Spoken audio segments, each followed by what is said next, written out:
Eyo, what's up mga kapatid? No? Welcome ulit sa ating panibagong reaction video. Nawa ay nasa mabuti kayong mga kalagayan sa araw na ito. Syempre, may bago na naman tayong video na panonoorin at pag-uusapan mga kapatid. As usual, ito ay may kinalaman sa ating soberanya sa West Philippine Sea. No, baka kasi mga kapatid, meron pa tayong mga kababayan na hindi pa aware. Yun ang mahirap mga tol pag di aware, di ba?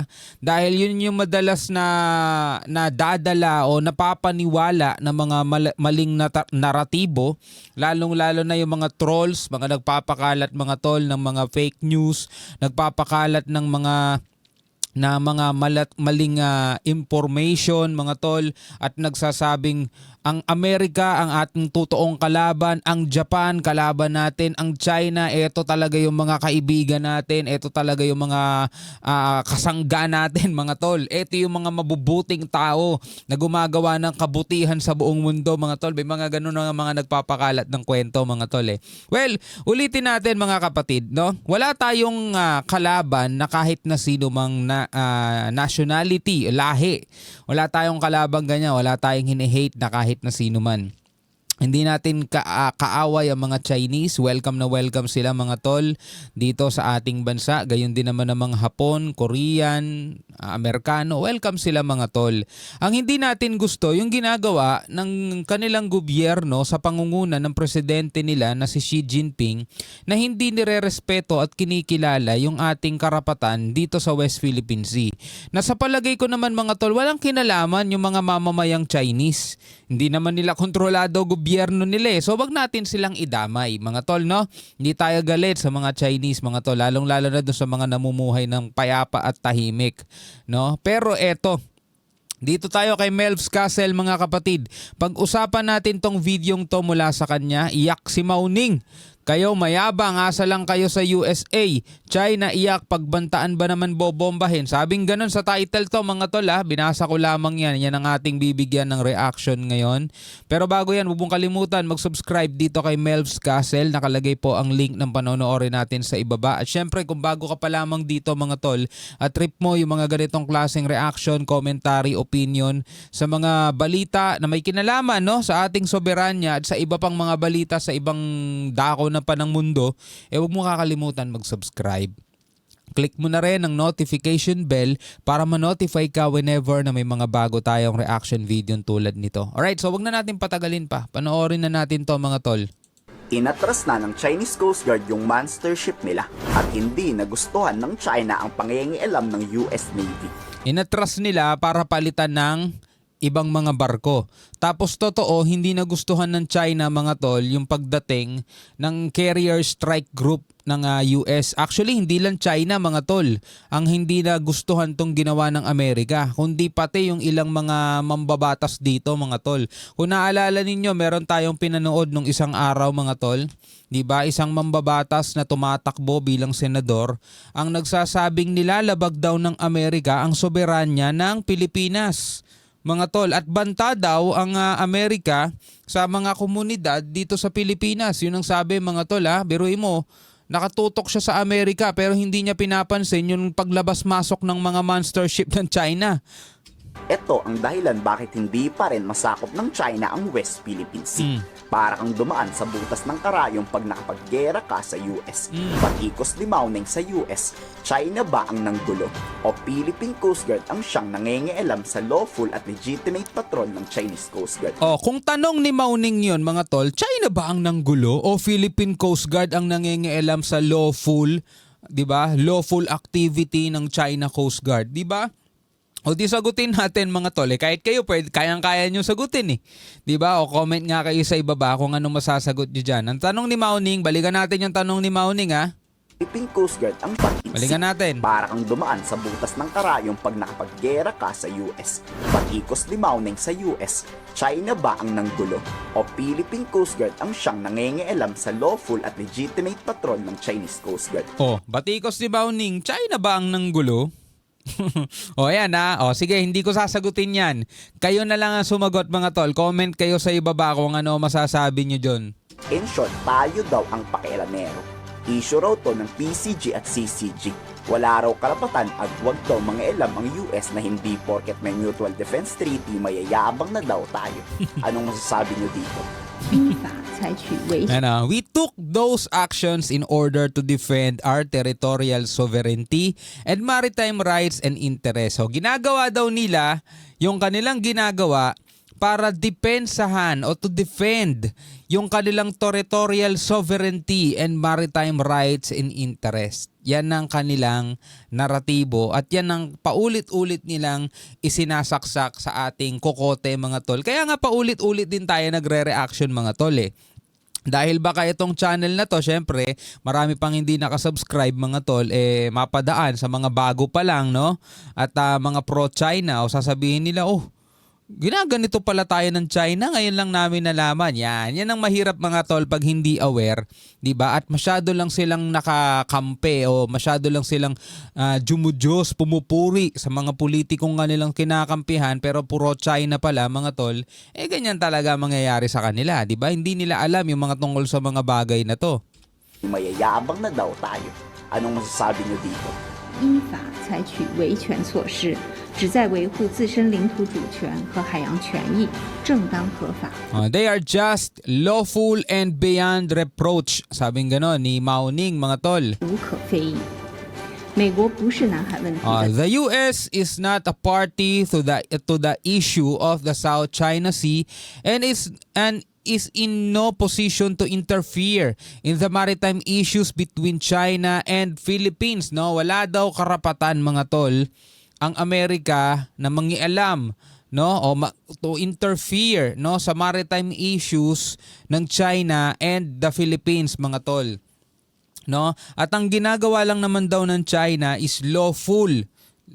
Sumasang-ayon sa batas, sabing ganon mga tol.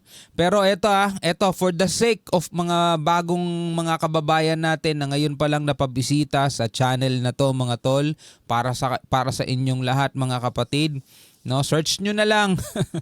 Ayon sa UNCLOS mga tol, United Nations Convention on the Law of the Sea, ang Pilipinas, hindi tayo may sabi sila United Nations Convention on the Law of the Sea, batas sa karagatan. Sabi nila, ang Pilipinas mga tol ay may 200 nautical miles exclusive economic zone. So baka hindi nyo rin naiintindihan kung ano ibig sabihin ng exclusive at ang economic zone. 'Di ba? Ngayon, yung UNCLOS mga tol ay nakapirma rin dyan ng China, 1982 mga tol. At hindi lang Pilipinas maging ang ibang mga bansa mga tol, may kanya-kanya tayong exclusive economic zone. At itong Bajo de Masinloc, Scarborough Shoal, 'di ba? Etong Escoda Shoal, Sabina Shoal, etong iba't iba pang mga lugar dito sa West Philippine Sea, within 200 nautical miles exclusive economic zone, pinamumugaran ng mga barko ng China at whenever na tayo'y naglalayag at tayo'y nagsasagawa ng mga pagpapatrolya, ginigipit nila tayo. Hinaharang yung mga barko natin, wina-water cannon tayo, pinapalayas tayo sa sarili nating exclusive economic zone. Yung mga Pilipinong mangingisda, mga kababayan ninyo, mga kababayan natin, mga Pilipinong mangingisda na yun ang pangunahing pinagkukunan ng kanilang kabuhayan, mga tol, pampakain sa kanilang mga pamilya, mga tol, pinapalayas naman din ng China. Pinagtatabuyan, hinaharas, tinatakot, mga tol. Tanong, eto bang batas na sinasabi ng China ay sang-ayon sa international law? Siyempre hindi, mga tol. Kaya nga tayo pumapalagi, kaya nga tayo mga kapatid ay patuloy na ginigiit yung ating karapatan dito sa ating karagatan dahil tayo ang totoong may jurisdiction dyan. No? Tanong, UNCLOS lang ba nagsasabi nun? In-arbitrate natin yan noong 2013, 2014, mga ganyan. 2016, mga tol, bumaba ang hatol ng korte, no, sa dahig sa Court of Arbitration at nanalo ang Pilipinas. No? Kaya meron tayong tinatawag na 2016 arbitral ruling. Anong sinasabi doon mga tol? Pinapawalang bisa yung claim ng China. At sinasabi na ang 200 nautical miles exclusive economic zone ng Pilipinas ay lehitimong sa Pilipinas, mga tol. Pero yan ay hindi kinikilala o hindi tinanggap, hindi nire-recognize ng China. Ilang taon na nakaraan, mga tol, 9 years na, 2025 na ngayon eh. At namamalagi ang kanilang presensya dito sa West Philippine Sea. O baka hindi pa alam yan ng iba natin mga kababayan na ang China, mga tol, ang gusto nila, wala tayong karagatan. Wala tayong West Philippine Sea. Buong karagatan, South China Sea, kanila lang daw yan. Yun ang matindi doon. 当事方无权介入中非两国之间的涉海问题，更不得以美 Malamang yung iba sa inyo, alam na yung mga sinasabi nila. Pero para lang doon sa mga bago pa lang. Baka wala kayong kaalam-alam, mga tol. Kasi sinasabi ninyo, yung Amerika, sinakop na tayo niyan dati. Nung Japan, sinakop na tayo niyan dati. Dati yun. Dati yun, mga tol. Okay? Ang pinag-uusapan natin yung hindi dati, kundi yung ngayon. Yung ngayon, mga tol, yung China naman ngayon ang pilit umaagaw ng ating mga teritoryo. 无权介入中非两国之间的涉海问题，更不得以美非 Still less, the US should not use the US-Philippine Mutual Defense Treaty to justify the violation of China's sovereignty. 共同防御条约为借口。 Alam mo, patuloy nila sinasabi, China sovereignty. Hindi nga eh. 'Di ba? Na-invalidate na nga yung kanilang claim, mga tol, pinawalang bisa na nga yan ng korte. 侵害中国在南海的主权和权益，美方应当停止 The US needs to stop stoking confrontation in the South China Sea and stop destabilizing the region and escalating the tensions in the region. And isinisisi, mga tol, ipinapasa ng China sa US yung sisi nila. 在南海挑动对抗，不要再破坏地区稳定，加剧局势紧张。 Tinanong naman ang Philippine Navy kung nagsumbong tayo sa US Indo-Pacific Command. Bakit may higanteng aircraft carrier na papunta ngayon sa West Philippine Sea? Sagot ni Navy spokesperson Trinidad, hindi kami nagsumbong. Tawag doon information sharing. Pinaganda lang. Lahat ng agresibo at illegal na aksyon ng China Coast Guard o PLA Navy FAYAD ay nire-report agad sa US. Mutual Defense Treaty nga eh. Diba? Kaya Mutual Defense Treaty, mutual. Pwede na rin nagsumbong, oo. Pero treaty partner kasi natin ang Amerika. Kung gegerahin man tayo ng anumang bansa, maaapektuhan ng malala ang US dyan. So in short, obligado talaga ang US na rumesbak pag ramdam nila ang Pilipinas na nalalagay sa banta ang ating seguridad. Saka deterrence kasi yan, mga tol, no? Hanggat maaari, nandiyan sila, humaharang na para hindi na matuloy kung ano pa yung pwedeng mangyari. Kasi, mga tol, tayo isang napakaliit na bansa lang, no? Napakahigante nitong China. So kung walang katulad nilang higante na pumapagitna, mga tol, imagine nyo merong isang bully, tapos merong isang binubuli, mga tol. Araw-araw kinakaltukan niya yung maliit. Diba? Tuwing dumaraan yung maliit, kinakaltukan niya, kinikikilan niya. Araw-araw niya ginagawa yun. Imagine that, mga tol. Ngayon, hanggat walang isang malaki rin, nung malaki, na kasing laki nung bully, mga tol, o baka mas malaki pa, ang papagitna o ang mag-e-escort dito sa maliit, mga tol, diba? Araw-araw makakaltukan tong maliit na to. Diba? Pero kapag yung maliit na yon may kasamang isang higante rin, baka hindi siya galawin nung bully na yon, mga tol. Yun yung nangyayari, mga tol, dito sa West Philippine Sea. Diba?